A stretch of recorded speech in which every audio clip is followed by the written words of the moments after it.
هلا وسهلا بأحباب قلبي الغالين المتابعين العزيزين. هذه اللي أمامكم عناصر المرسة الجيزانية الأصيلة، من السهل إلى الجبل: العسل والسمن الطازة والموز والخبز. طبعا الخبز يختلف، إما يكون أبيض، إما يكون بر، إما يكون دخن، أيا كان من أنواع الحبوب، لكن اللي سائد الأسمر والأبيض، ويكون مفتوت بهذه الطريقة، ما يكون يعني مفتوت حتى يصبح مثل الرز، لا، يكون على قد الأنملة تقريبا وعلى حسب المزاج. لكن هذه من الطرق. طبعا الآن بوريكم طريقة إعداد المرسة الجيزانية الأصيلة. أول شيء الموز،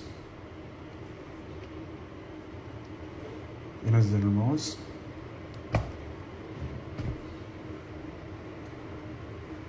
ثم يهرس الموز بأي شيء، إما بكوب أو حتى بيدك عادي، بس الأفضل بكوب على أساس ينهرس زين. تمام. بعد ما ينهرس ويضبط تضيف إليها الخبز.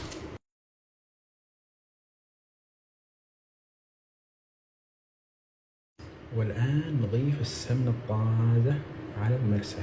يا سلام يا سلام، علينا بالعافية. يا سلام. والآن العسل. يا سلام. طبعا بعضهم يحط سكر يحليها اللي ما عنده مثلا عسل، لكن هذا هو الشغل الصحيح والسليم. ومثل ما قال الأول: صفراء وحمراء وفي أوجانها عسل، من فوقها السمن فتأن ولماع، وعلينا بالعافية. هذه المرسة الجيزانية الأصيلة.